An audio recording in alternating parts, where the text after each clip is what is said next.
good morning, everybody.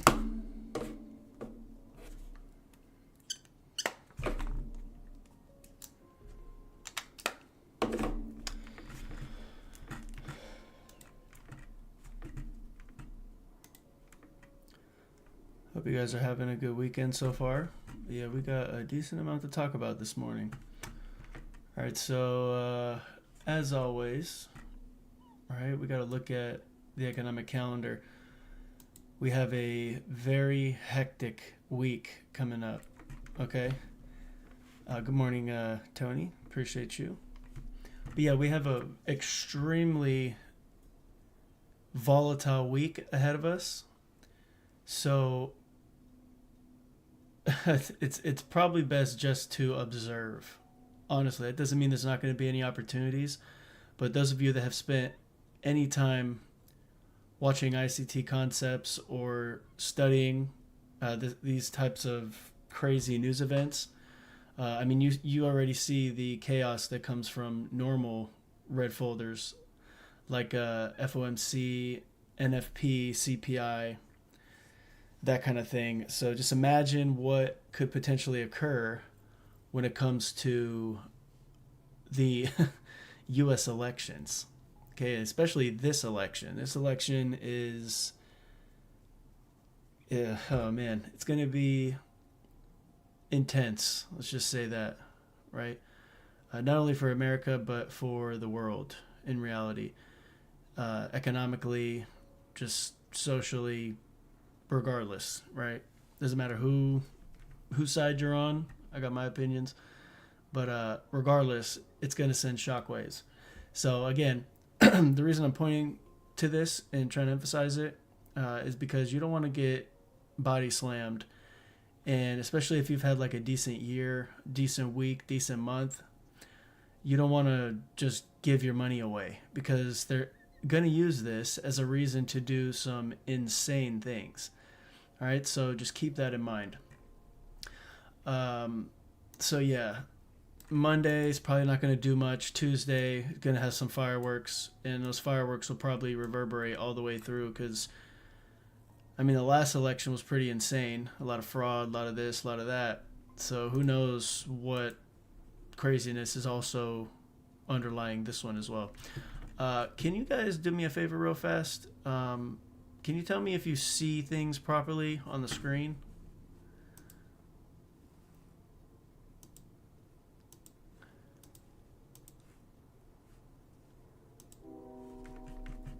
It's telling me on my end for some reason that it's kind of slow or something's going on. So yeah, if you could just let me know if you see everything clearly, I'd really appreciate it.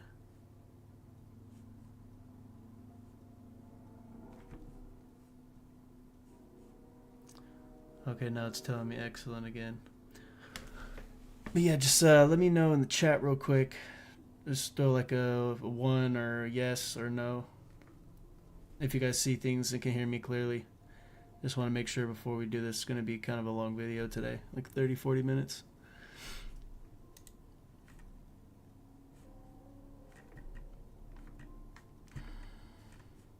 All right, for sure. Appreciate you, Tony.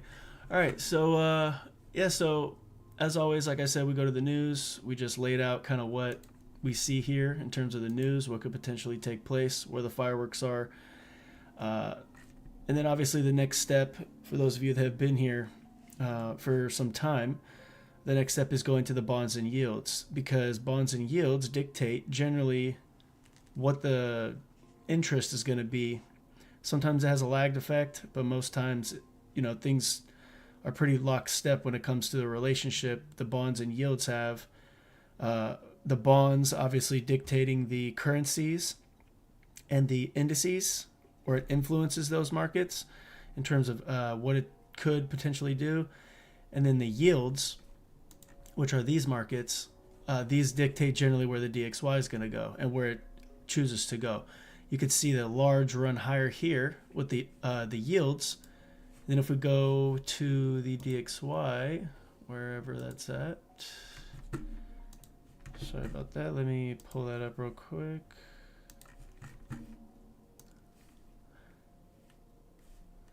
Shoot, where did it go? So you just saw the yields. Now you look at the DXY. You could see the massive impact. And then I'm also going to pull up the COT chart to show you that the COT gave us insights ahead of time as far as what the DXY would do. Obviously, walking towards this election has broken the symmetrical nature of the market, and that's kind of typical, especially because of the impact that this election is going to have on everything. It also kind of cracks in correlation generally when we approach NFP, FOMC, and things get a little skewed at times. So expect around those times, expect things to be a little bit less clear. It's not that you suck at trading. It's not that, what you're learning doesn't work if things become a little more difficult. It's just certain times of the year when certain things are taking place, sometimes they use that to crack correlation and create confusion and multiple different readings on sentiment to throw you off, right? Remember, this isn't made to allow you to get rich. It's made to make you think you can get rich and think it's easy and then victimize you. But that's why ICT concepts are so valuable. That's why you see everything blasting off in popularity. That's why people pick it up and most times can't put it down, because you learn the whys, right? You learn what's going to happen potentially, when things are going to happen, why they're going to happen, what confirms them, confirms certain ideas. And of course, that's a lot of what we try to highlight here on this channel as well, for those of you that have spent some time here with me. But yeah, so before we get ahead of ourselves, let's go back to the bonds real quick. So we can see how the bonds have had a massive interest to go lower, right? If we go to the weekly time frame, we can see, actually, let's go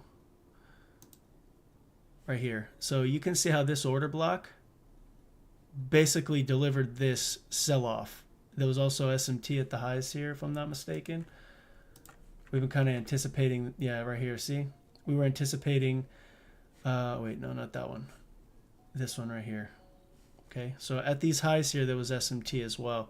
But not only that, that SMT is important because of where it was located. It was located inside of a larger time frame premium array. Okay, and obviously it ran the high and then ended up tanking off that run on stops. And then obviously this should have had a larger impact than it has in the indices, because remember, this dictates generally what the sentiment's going to be, right? It is highly influential when it comes to identifying things in the indices and the foreign currencies like GBP USD and Euro USD, because everything's interconnected, right? So that relationship, like I mentioned a minute ago, sometimes gets cracked when there's sporadic things happening in the news or in the world, like wars, for example, or FOMC, NFP, CPI, so on and so forth, and then in this case elections. All right, so yeah, you can expect things to be a little less clear around those times. Again, don't beat yourself up if there's moments in your trading that seem like, okay, things are just not really moving how they should in terms of the relationships, right? Because then that offers lower probability. That gives you a first layer filtration process in terms of what the conditions will be. So then having that in your mind, if you take losses, unless you're over trading and over leveraging, you can reason with yourself a little better through the times where it seems a little bit more difficult, right? If things are cracked in correlation and you're thinking it's going to go higher, but it goes lower or consolidates, and you take a loss or two, that allows you, this thought process and understanding allows you the room to give yourself a little more patience, and you don't spiral into some negative thought process that then could linger and really, really hurt you mentally. But yeah, so like I mentioned, price came up into this, ran stops. There was SMT on the lower time frames, like I think on the daily, there was an SMT, I believe.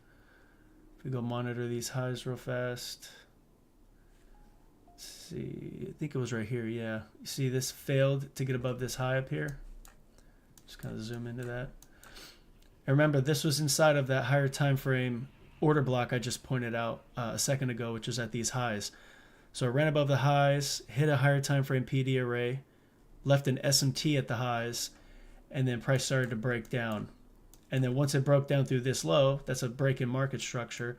And then you can see how prices then reached all the way down to discount arrays. And that, again, has had us for the last like couple weeks anticipating some type of reversal coming in the indices, right? But of course, because the election's here and there's a war or multiple wars and U.S. involvement in so many things, the ending portion of the year has been a little bit more tricky, right? And unfortunately, there's a lot of people that have hurt themselves because they focus on everything in the moment. They don't focus on the grand, larger picture of things. And it just, the markets are very intricate. And if you miss little details that impact things like what we've been discussing here, it can have a heavy impact on whether you are consistent or not in your analysis. Okay. And, it's just part of why this takes a little bit of time and a lot of repetition and practice to really, really get a hold of things. Because, if it was like just a yes or no answer, right? Just very simple black and white visual all the time, everybody would be successful, but that's just not the case.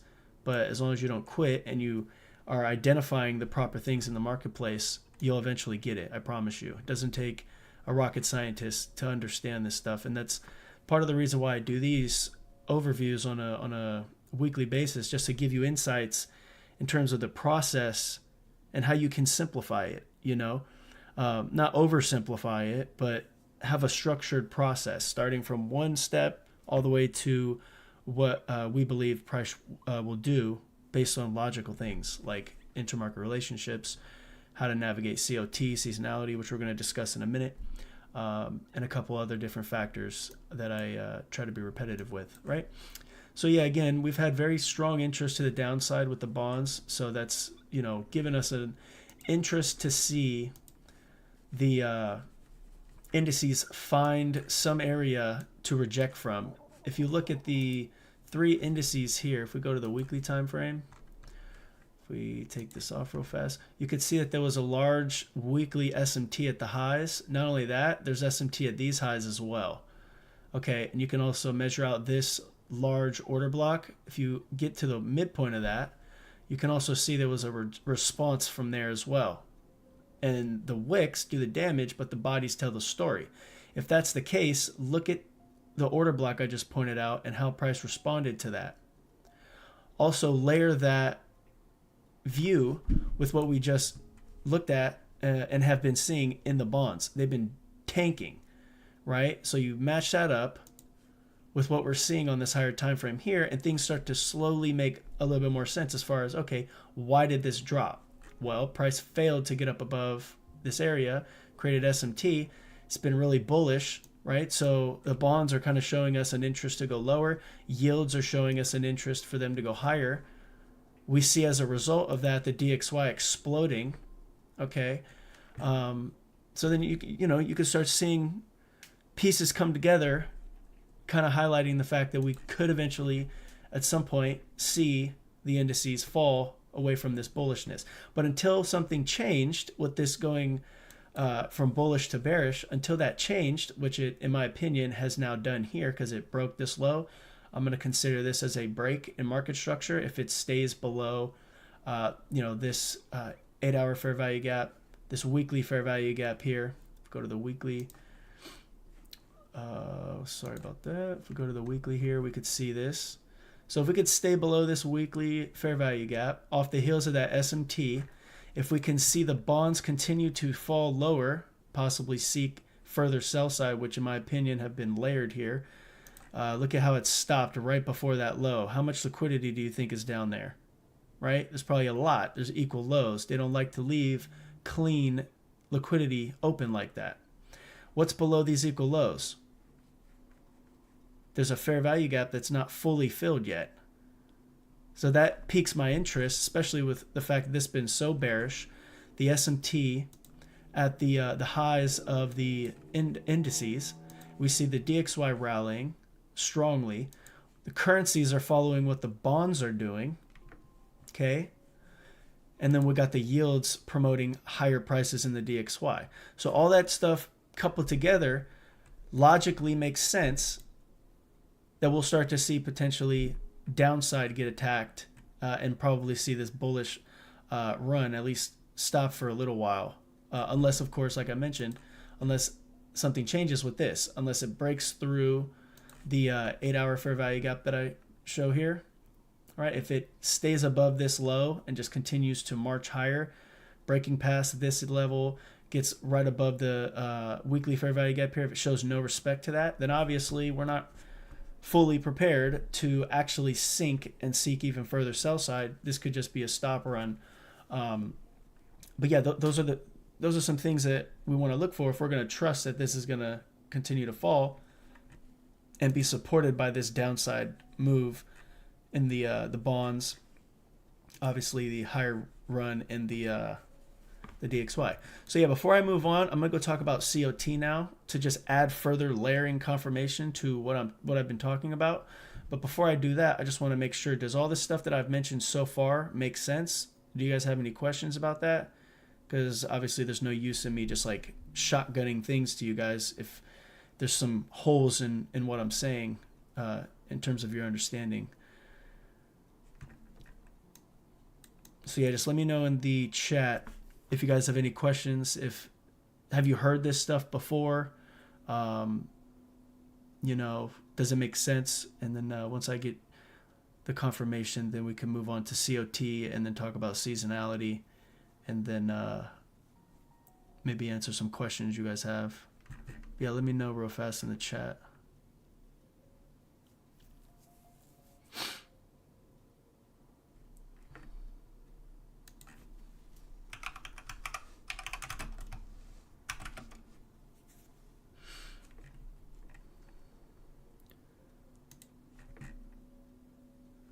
Yeah, the COT information I'm going to give you guys right now is going to be extremely easy to understand, hopefully. And you're going to see a visual impact of what it does and how you can read it, and then potentially walk forward and anticipate things and just practice studying the COT analysis with actual evidence showing you the concept and how it has transpired recently and led to a specific thing happening, and specifically the DXY. All right, I'm assuming there's no questions. So yeah, I hope all that stuff makes sense. If it doesn't, obviously, and you watch the replay, definitely leave questions in the comments and I will get back to you on that. But yeah, let's go to the COT now, right? So we look at the US dollar, okay? Look right here at the US dollar. You see this line, this is called open interest, okay? When there's a large drop like this in open interest and a strong rise in the COT line, generally that will lead to bullishness. Notice how it took a little bit of time kind of highlighting the lagging indicator effect that the COT generally has.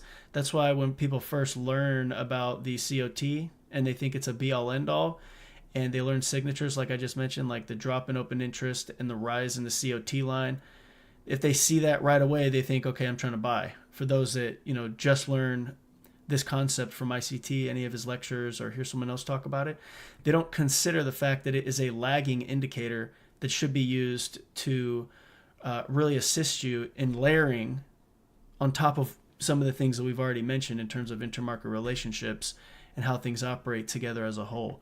Okay, so this anticipation for this to go higher was justified because of what we see here.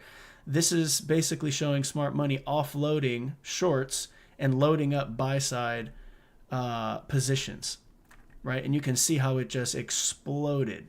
I believe somewhere in this area, there was a cut in interest rates, if I'm not mistaken. My timing may be off, but I'm assuming that's part of it. Notice how this September 16th, that is the start of a new quarter. Okay, that's the start of the fourth quarter.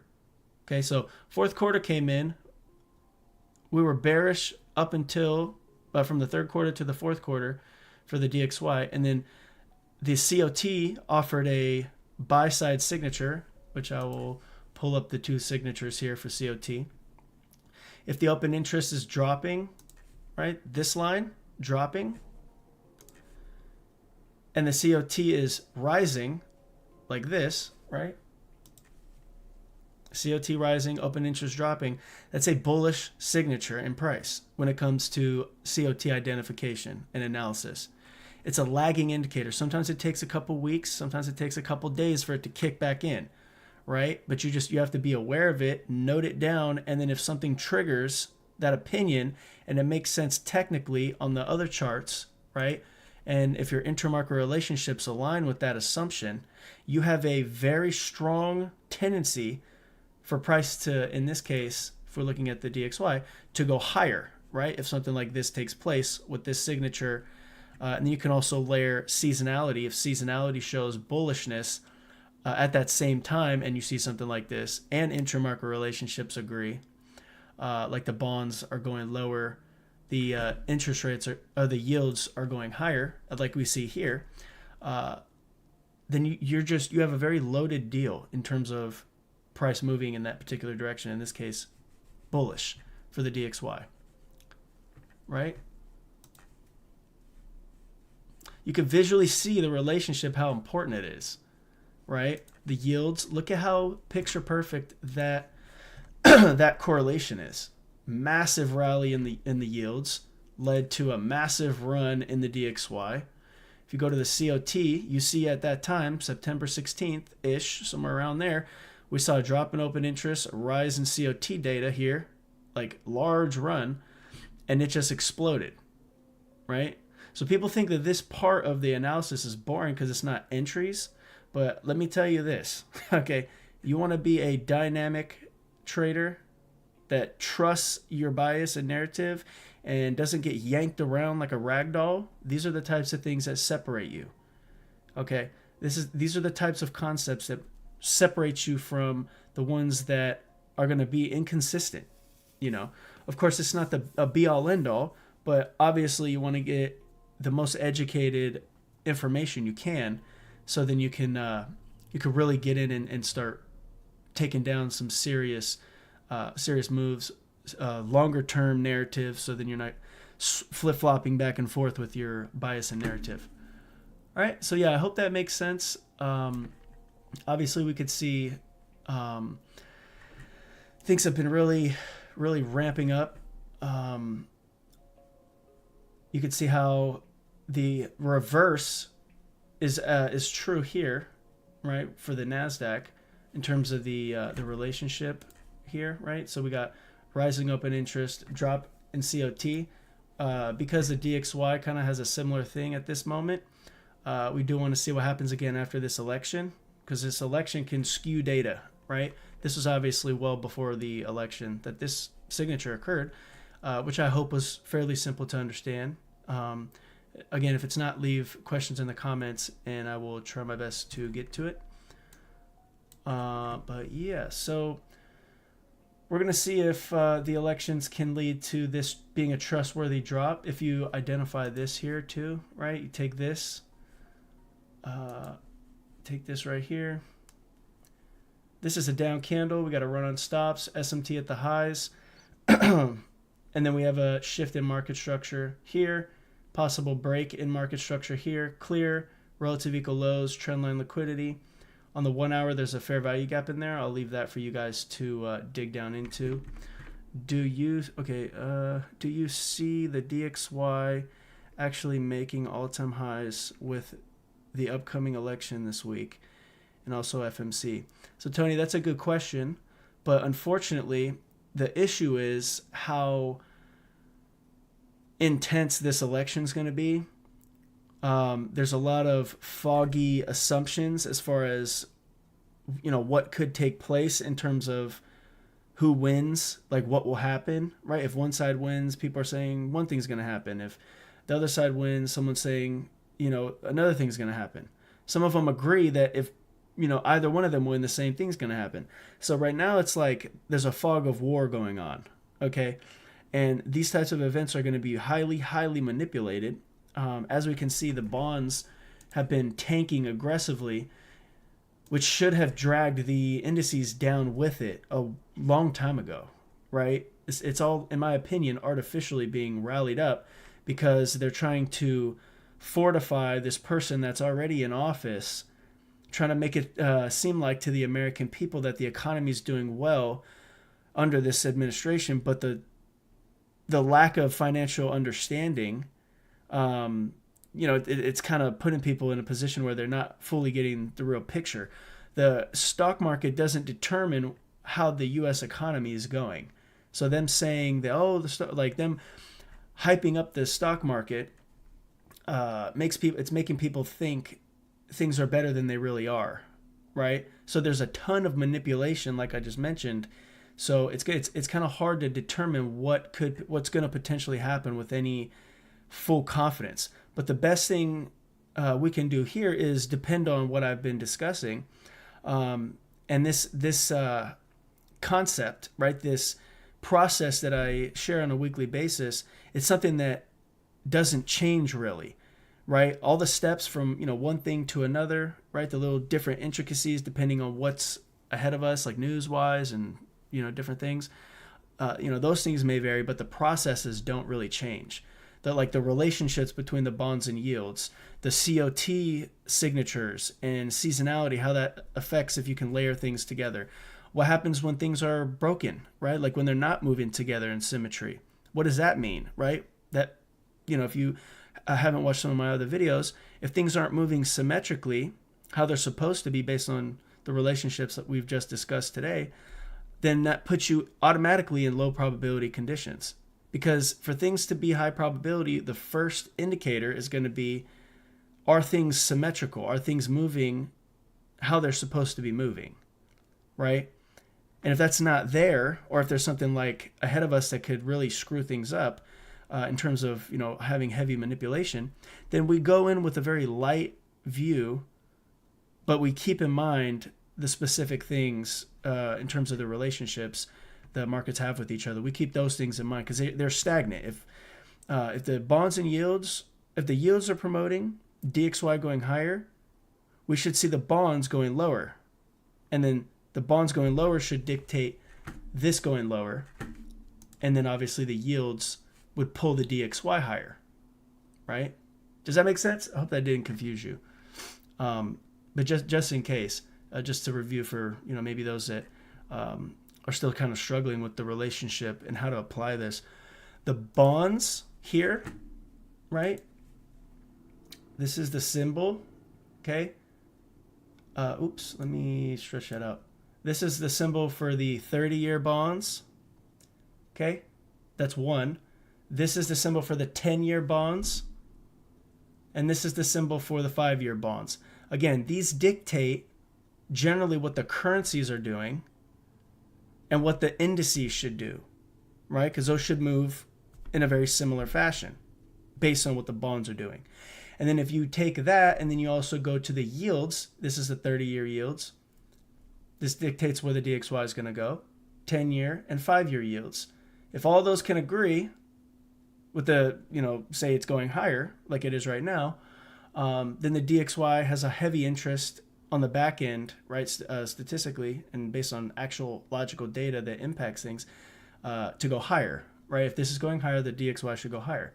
If these are going lower, the indices and the currencies should favor going lower in some capacity, okay?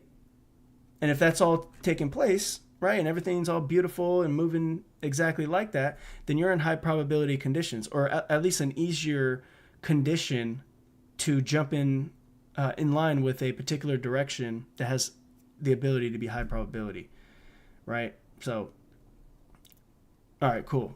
Makes sense. Okay. So yeah, make sure you guys have these there. Because again, it's one of those things. It's very, very important. A lot of people discount it because they just want to be like a one-trick pony. Like, let me just look at the NQ or just look at the S&P. I don't want to look at other markets. Well, that's fine, but you're not going to be able to have the fortified trust. Because that's the thing. We're here to build trust in the opinion we want to have that should potentially make us money, right? Having this stuff on the back end and the understanding of these things minimizes the fear because statistically this is what should take place because this is just the way it is, right? These things follow the relationships that they are supposed to follow. It's supposed to be that way.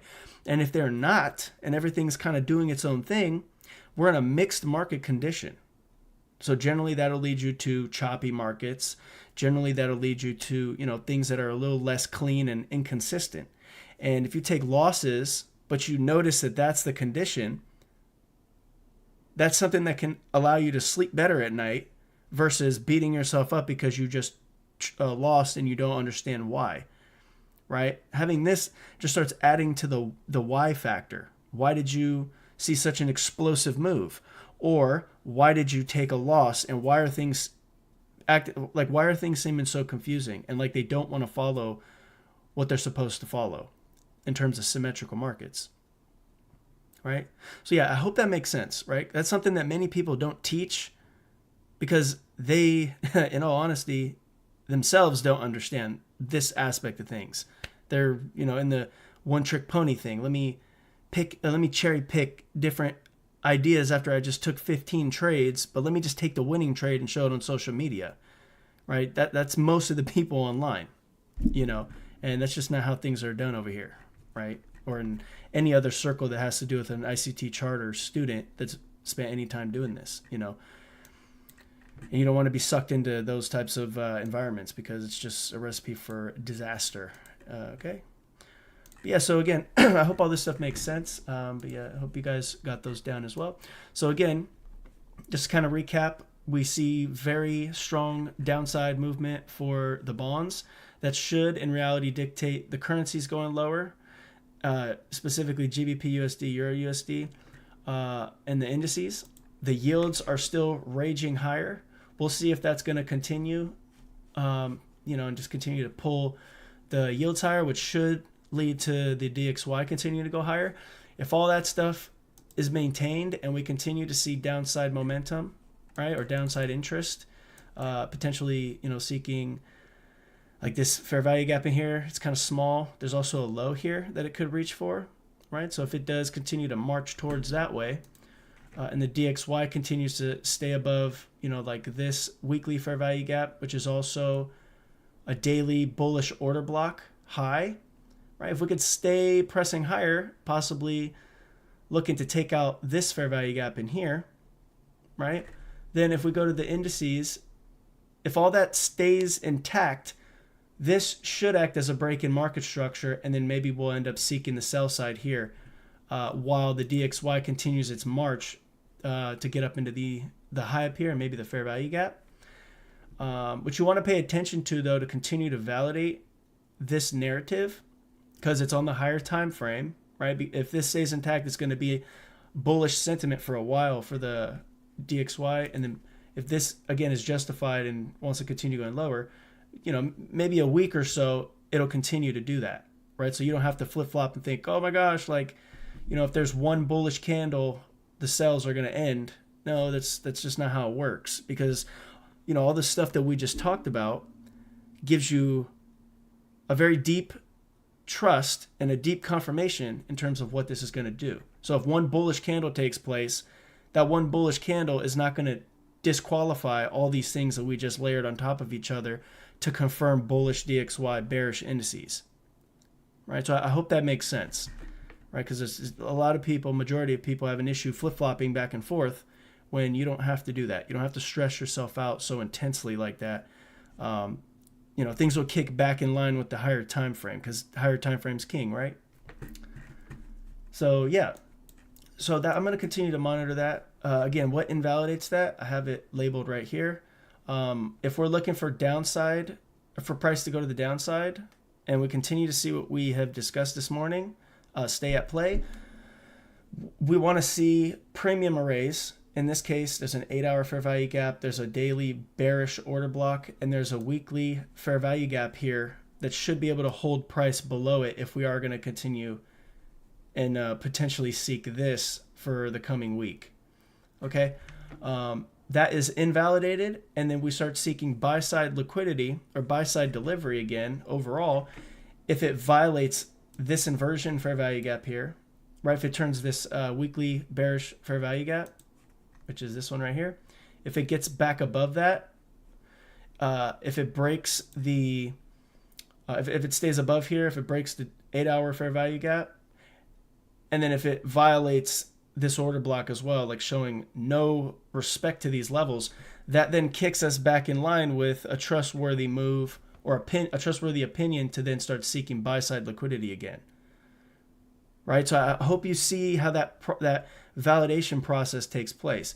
And if you count how many things that is, that's 1 higher time frame PD array to the upside, 2 higher time frame PD arrays to the upside, and then this weekly fair value gap getting violated would be a 3rd PD array to the buy side that would invalidate our interest to go lower. Okay? Until that takes place, for now, because of all the stuff we've discussed, I'm going to favor this continuing to possibly reach down here, unless it violates this level that I just mentioned. Okay?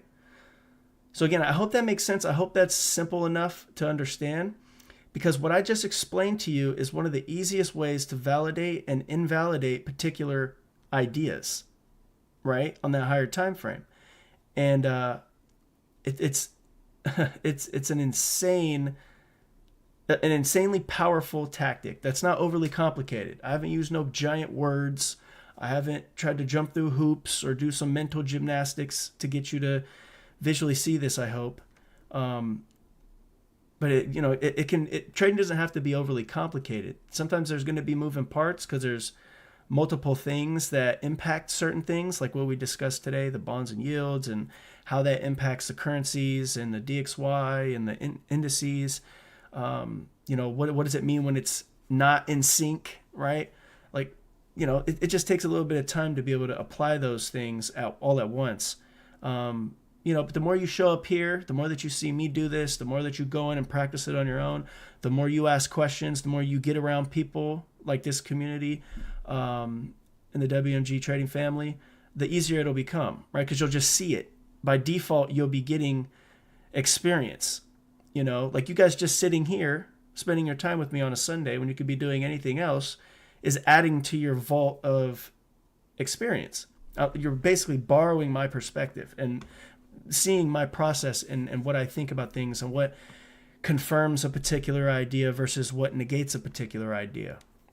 Which again, I hope I've been able to make that make sense today, at least in this current moment, right? With what we see in the chart currently ahead of this election. All right. And then this down here, you're probably wondering what this is. We see this fair value gap. If we go to the 2-day chart, we could see that it's a pretty obvious fair value gap down there. So again, if price was to break down below this low here, maybe that would be the next, one of the next targets. If we do see things continue to apply downside interest in the indices, right? So yeah, we'll kind of see how things transpire based on all the stuff that we've talked about. Again, you want to go into this election week, FOMC week, right? You want to go into this with a very level-headed mind, okay? You're not going in there to try to double your account this week, okay? If anything, you will double negative your account and lose challenges and do all that stuff in times like this. These are some of the hardest times. Don't forget this.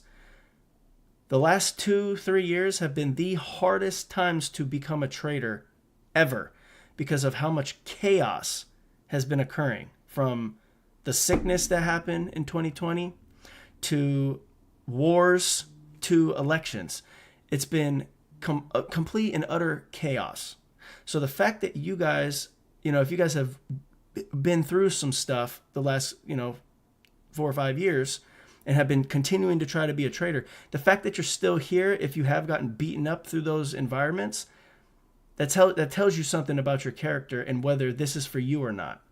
Because if you have been through massive ups and downs already, given all the things that we have been going through just as a world and how that's translated to the difficulty in the market, if you're still here through that stuff and you still believe in yourself, you are doing what you've been called to do.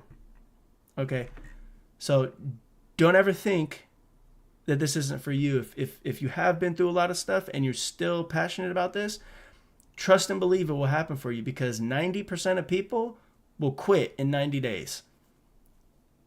You know, when I first started, I blew all my savings. I lost all my money that I had at that moment, like at that moment in time in my life. And I still never gave up. And guess what? I do this full time now. I've taught hundreds of people at this point, and they've also went off to succeed. And either a couple of them are full time, a couple of them have part time, income from it, but it's benefiting them, their life, and they know for a fact that eventually they have the opportunity to make it the main source in their life. But that would have never happened if they quit, and it would have never happened also for me if I quit, and it will never happen for you too if you quit, right?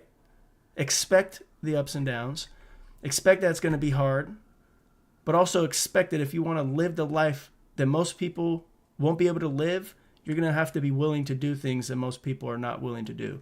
And part of that is going through the ups and downs that this environment that we're placing ourselves in will bring. All right. So yeah, I hope everything we've talked about has made sense. We're going to, again, go into this week with a level-headed mind. We're not going to be expecting too much. We're going to monitor the things that we've just discussed, see if those things are going to continue to stay in line. I personally am going to favor seeing things potentially fall a bit because of the stuff that we've talked about today. I want to see how we treat this low. If we stay above it, I don't like the fact that we purged this and now we've came back above it really quick. I don't like that, really. It would have been better if we closed below this, because then I would have just looked at this wick and broke it down into quadrants, right? Kind of use the midpoint of that and then see that as another layer of premium array that could potentially hold price lower. That's how you can use large downside wicks if price closes below them and then returns back. The quadrants of that wick generally act as a dynamic support and resistance level. In this case, I would have liked it, if we stayed below that and came back up into it, I'd like to see that used as a potential rejection level to go lower. But yeah, we'll see, right? We'll see this purge below this and quickly coming above that.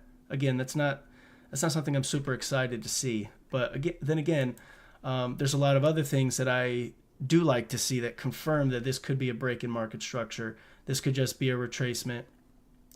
Right, you see this candle here, right? If we take some of these drawings off, we have this here, this low, this high. That's a fair value gap in there. There's a shift in market structure here, run on stops. This fair value gap connect as a higher time frame 2022 model. Is that in line with all the stuff we've talked about that could be favoring potential shorts to get down below this low? I hope in your mind it's that just kicked the light bulb on, like, whoa, wait a minute, right? And if we see that take place on the higher time frame, we just used the 2022 model and a couple other different tactics to have a pretty solid understanding of why we thought price would go lower. And then again, you can flip it. You could go the other way too and do the same thing going the other way. But we've had layers of different things spoken about today. Again, we do this on a weekly basis. If you are new here or watched a replay and have never seen one of these reviews that I do showcasing this process, but this is a repetitive thing that you can confidently go in every week and determine what could be potentially taking place on that higher time frame. And then as you go through the week, you can use that as a backdrop to trust a particular narrative that you decide to engage with, right? Based on the higher time frame, right? So yeah, we're going to monitor this. And then again, we have this down candle here. It's the last down candle. That whole range from the body here to the low. We want to drag that out too. That could be a potential bearish breaker, right? There's a low, high, lower low. Coming back into that. Hopefully it stays below the midpoint of that. That's also in conjunction with this fair value gap I just showed you. Right, so if the next candle opens, which today it's going to, there's going to be a new candle. If we open, it's not unreasonable for them to rally up to start the week, especially if it does end up being bearish, because then we can just think about bearish power 3, right? So now let's add on one more concept to layer on all the stuff we've talked about, right? So if we open up and we do in fact see evidence that it's going to continue to go lower, we want to see price open up the start of the week and go higher, reach for a particular premium level, premium array, that's this fair value gap, that's this bearish breaker potentially. And then if we can start pushing away, before we get here, if we can identify that it's going to have interest to go lower from there, we could then seek this low as we are on our way to attacking this low, right? So now I just tossed in a little bit of power 3 to add on to what we've discussed, and then also larger time frame liquidity mapping. But then on our way to that larger time frame liquidity, we also have a more near-term potential idea, right? This is Thursday and Friday's low of last week. So it's a previous week's low, right? So maybe this will be the first target if we do show evidence that we're going to try to reach down here, right? So we can talk about liquidity mapping and targeting in a greater sense of detail if you guys would like. I'd be happy to talk about that stuff. It's one of my favorite topics. My private community students know. My liquidity list I bother them with every week. But yeah. So one more thing, and if you guys don't have questions, we'll probably put a ribbon on this. But like I just mentioned, this low could be important, especially if we open up today or for the start of this week and then rally. Again, thinking of power 3, thinking of all the bearish sentiments that we've outlined to justify this potentially going lower. If we rally up, hit this fair value gap, show response to the downside, this low could be important on our way to this low, right? So, and then also you want to map out the fact that this is the previous week's high. So the current weekly range from the previous week, the liquidity based on the previous week is the high here and the high here. This little gray box, like all these gray boxes, they're just highlighting the weeks. Okay. Here, let me actually do this for you guys too. That one, I think it's this one. Yeah. Let me just pull up some of this stuff. If you guys are new and you want an indicator template that's not like a traditional indicators, they're pretty much all things that assist you with ICT concepts. Just like they map out different things, right? And you can go play with them and dig into the usefulness of them if you would like. Just want to throw that in there for those of you that may be new, that need some training wheels essentially. Right, so yeah, take a screenshot of that. You can go check those out. But yeah, so I hope all that stuff makes sense, you guys. I try to do my best to keep this as simple as possible, and I don't like making these videos too long, but I try to make sure that there's nothing but value in them. Some mixtures of different things, trading psychology, different perspectives, different things, and then just overall process, so then you guys can walk away with something that you can actually apply versus just hearing someone say they think something's going to happen. No, take this stuff that we've talked about, apply it to your charts, and try to dissect it and understand it, and come back the next week and watch it again happen again, right? Watch the process laid out again and see the result. And then over time, you see the validity. And like 2 or 3 weeks of you showing up consistently, you start to really see, holy crap, like there's validity to this stuff. This stuff really does move how he's talking about, how ICT teaches and says it moves, how it's repeatable and repetitive and doesn't have to be rocket science, right? It can be simple, but it just takes time. Just like how an engineer, they start at first for the first year or so, and things are overly complicated and they think, oh my God, I'm overwhelmed. But then after 5, 6, 7 years, they're like, dude, it's nothing. Like, I could just do things very quickly. It's like second nature. You have to make your trading end up in that place. And the only way you do that is by putting in the work, right? It's by, getting the information you need, developing a process, right? Borrowing information from others, right? The ICT community is a big family, okay? It's not like other trading communities, right? Even the little sub communities. Like I have my own little community within the ICT community, right? But we're all a family. So, if you guys ever need any help, just let me know. But again, I hope you guys have picked up something that you could walk away from this video with that you can apply. But before we go, I'm going to ask you guys one last time if you have any questions. And if you don't have any questions, again, I hope that this video was valuable to you guys. If you have any friends that you think, Hervin, hope I said your name right. Do I only trade NQ? So in terms of what I specialize in the S&P and the NASDAQ. I've been, ever since I tasted that asset class, I stuck to it. I used to trade Euro USD and GBP USD. Everything that I discuss pulls in the currencies, pulls in the indices.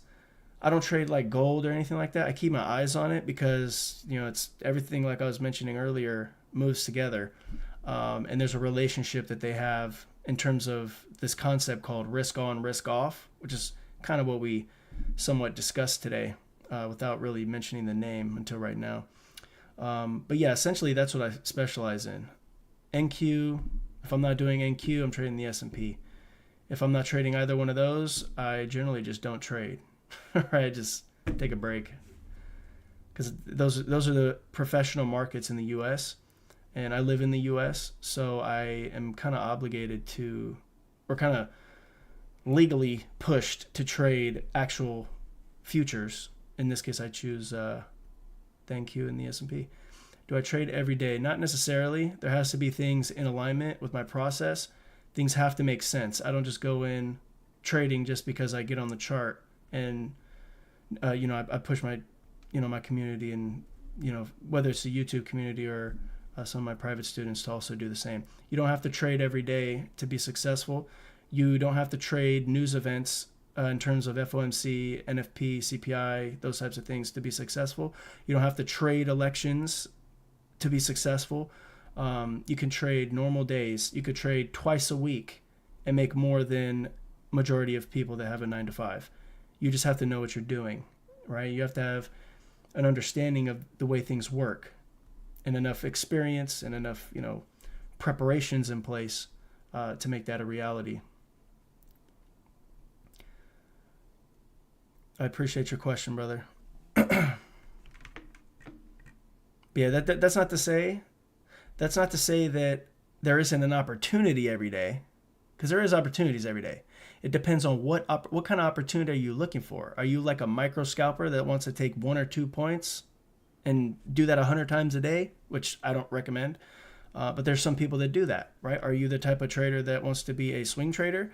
Are you a trader that, like, if you're a swing trader, you're definitely not trading every day, right? If you're a scalper, maybe you'll be able to find things a couple times a week, But regardless of what kind of trader you are, at least from my opinion, you never want to go over 2 or 3 trades a day.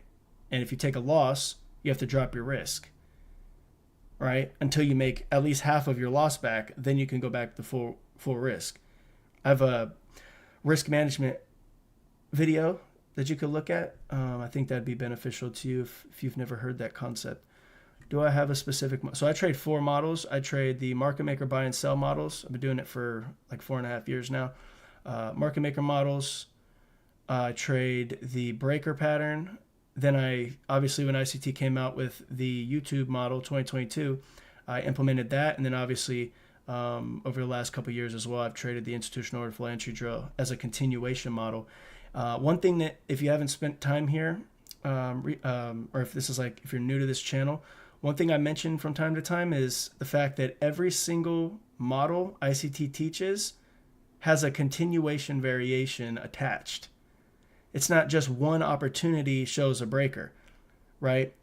A breaker, for example, has the main move that sets up the start of the large range move, if it is a large range move. But then inside that price leg, there is micro breaker models showing. And if there's not breakers, then there's other models performing within that same price leg, right? I can't remember if I made a video about this. I think I did. Continuation, or I think it might be in the counter trend trading video I did. It may or may not be. I can't remember.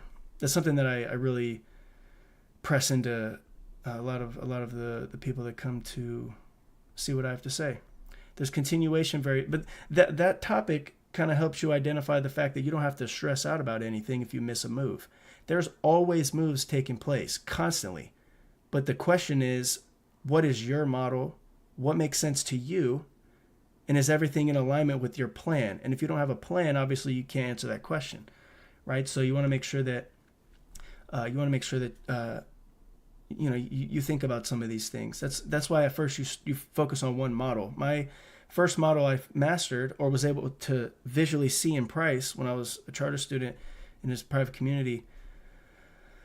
I saw the breaker towards the end of my study with the core content. It was like 4 years ago at this point.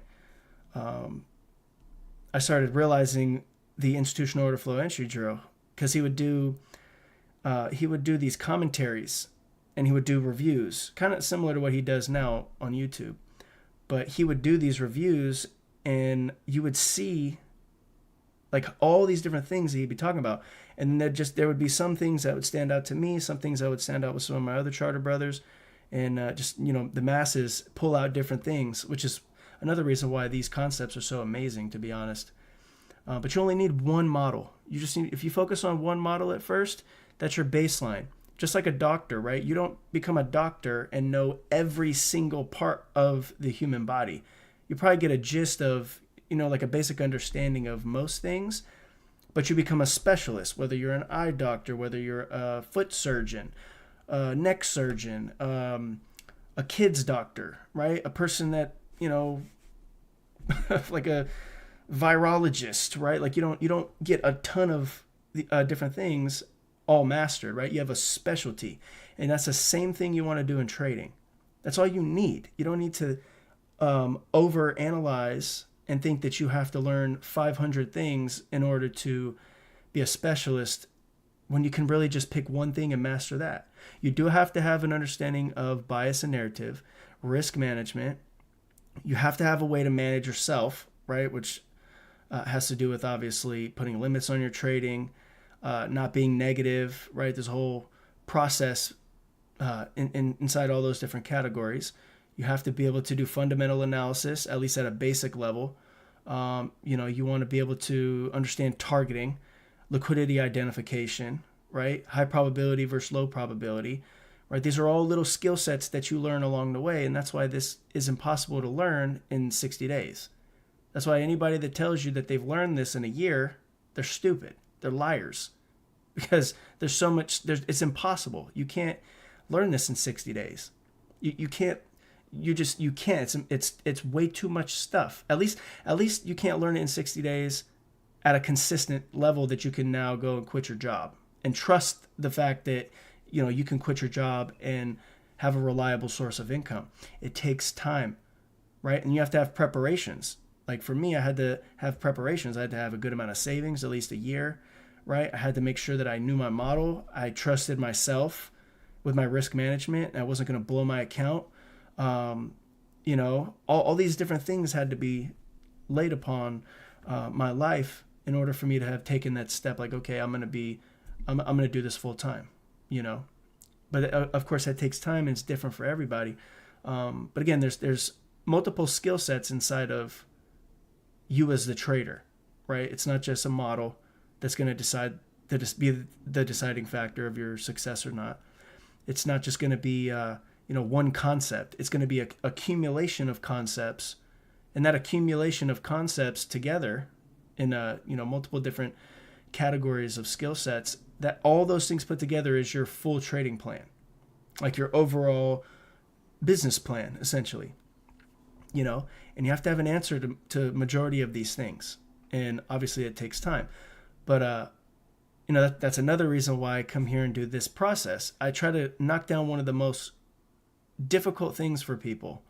I try to give a very straight to the point process that's repetitive in terms of what is bias and narrative, right? How do I come to a determination of that, right? How can I try to simplify it without oversimplifying it, right? Because it's very easy to oversimplify it. Like the people that look at one market and think that that's, like that's going to get them there. It's not.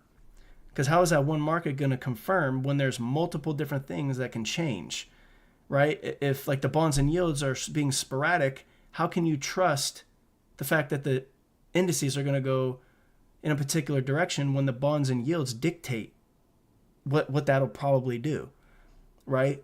If you try to ignore the news, right? If something crazy happens, how are you going to have trust? When multiple things can impact the asset you're trading, it just doesn't work, right? And that's, again, that's, part of the reason why people fail.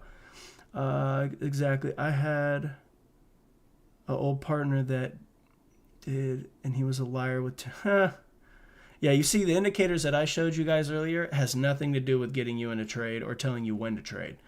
It's highlighting times of the day. It's highlighting, different elements inside of ICT concepts. So it's kind of like training wheels, So it's, and then obviously as you see the little arrow thing here, these are fractals, right? One thing I forgot to show you guys is this too. This is the sessions indicator. You could really just go pull up any of them. And what you see on my chart here, you see the open price for the day. So that's, for me, it's 9 p.m. Pacific Standard Time. That's the daily open for each day for the daily range power 3 reference.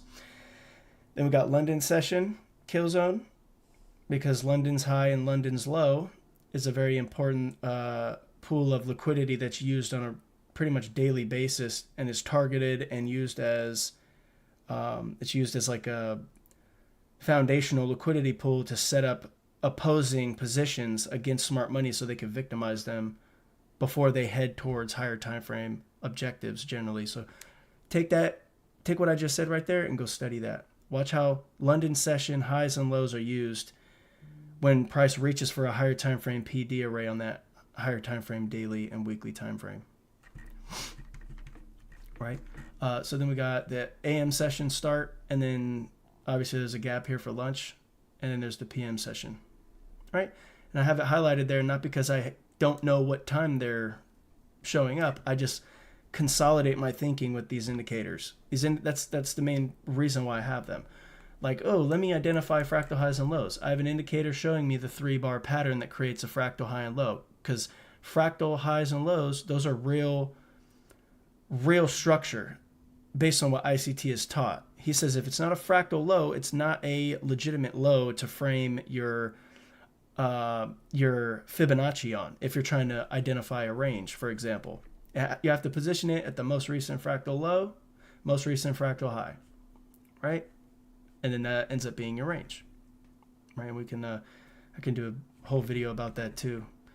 It's the craziest thing is like all these topics that I've mentioned today, I can literally go on for hours on each topic, right? It gets deep, but you just have to have a basic understanding of most of the things over time, and then eventually you'll figure out what you want to do.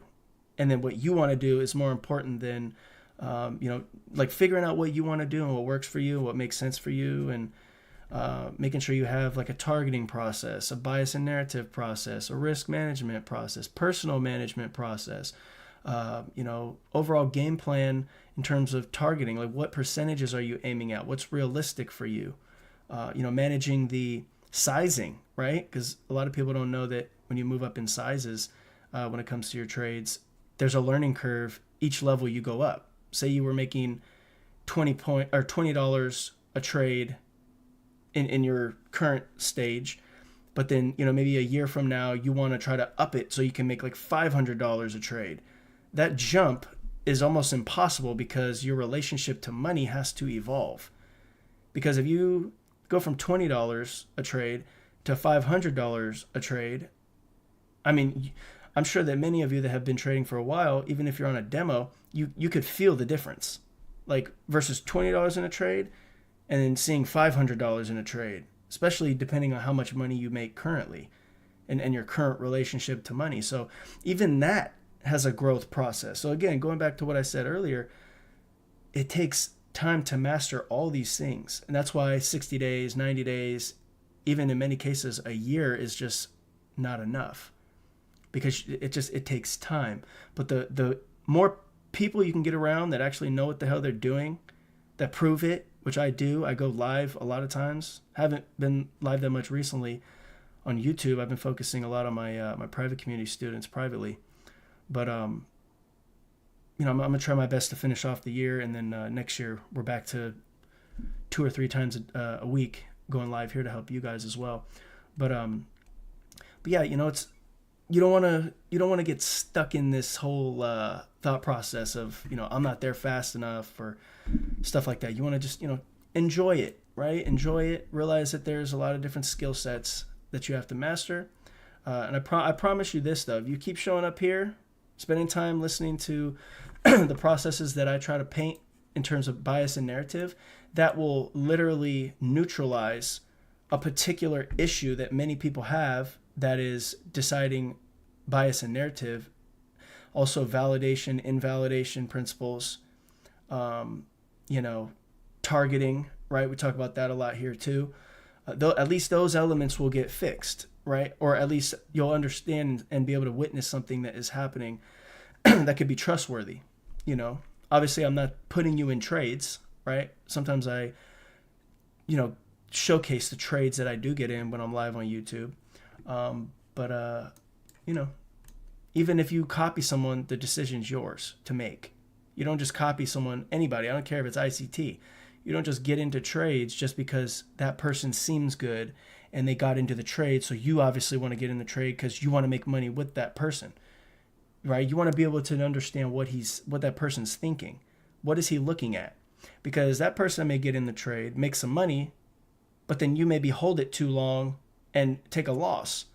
And then whose fault is that? If the mentor made money because they got out at the target that they wanted to get out at, but you held too long being greedy, whose fault is that if you took a loss?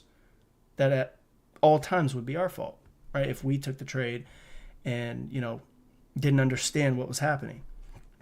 That's the process is more important. And even in that type of scenario, if I do call out an opportunity, that's why I make sure that I point out that, hey, this is what I want to target. This is why I want to target it. This invalidates this idea, right? Same as, what we just did here in terms of what validates and invalidates the current narrative, right? And how we're going to be able to trust it moving forward, right? So Hervin, I want to ask you a question real fast if you're still here. Were you here at the beginning, and were you able to identify some of the things that we talked about early on? If not, I really, really, really want you to go all the way back to the very start and then go see how everything, just the whole structure of the process, listen to some of the stuff that we spoke on today because it's very important. Saying he made 10K in XAU in one day without the... Yeah, most people showing things online are literally dumb. So you want to be very careful, Tony. All of you guys, you'll never see me sitting here trying to flaunt what I do. My flex is that I do this full time. There's no validation that's needed. And if you come here, listen to the things and study the things that I share, and you go back into your chart and you come to a determination that this stuff is valuable because you physically saw it on your own, that's what I want my community to be built off of. And that's what it's built off of. That's why my students have an amazing time. And, it's one of the biggest pleasures of my life and honors of my life to have the people that have given me their trust. Even you guys that are here spending time with me when you could be anywhere else. I greatly appreciate that. You know what I mean? So thank you guys. I was not here from the beginning. Okay. For sure, Hervin, definitely do that. Keep in contact with me. If you haven't followed my Instagram, definitely follow that. And then definitely DM me if you have any questions. I do have to go in like 5 minutes, you guys. I got a couple things I got to go take care of real fast. But yeah, I really hope that you guys got value, Tony. Again, I appreciate you spending the whole hour with me. Again, I greatly appreciate your guys' support. This channel is literally here for you guys, any of you guys. I don't care if it's one person listening. If I could change one person's life with the time I spend, then it's all worth it.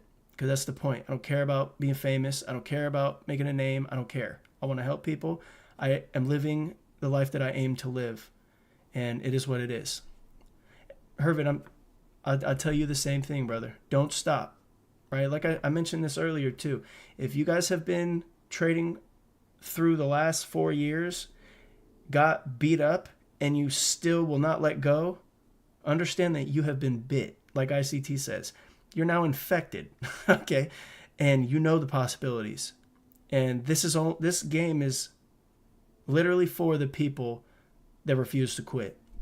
You know, because becoming successful with this is like a huge FU to the traditional way of living. And you don't have to make $1 million a year to make trading a full-time income. You just have to have your bills covered. You know, you have to be able to have your freedom back. How much does that cost to you? How much money do you make at your jobs? Try to aim for that. Try to aim for half or like a quarter of that first, you know, and then try to aim for half once you achieve that. And then once you achieve half, try to aim for 75% of that. And then try to reach for the full amount that you make at your job. And then once you hit that, if you can double that, and then you can save like, you know, 6 months to a year in savings, and you can prove it to yourself that you will not blow your account and you could trust that, then you're ready, you know. But all that is basically glued together by you having trustworthy processes, you know, because remember, this is a business. And if a business doesn't have effective processes, it will not last long. You know, businesses are only as effective as their processes, okay? And it's the same with this as well. Yeah, no worries, Hervin. Like I told Tony, man, I greatly appreciate you guys stopping by.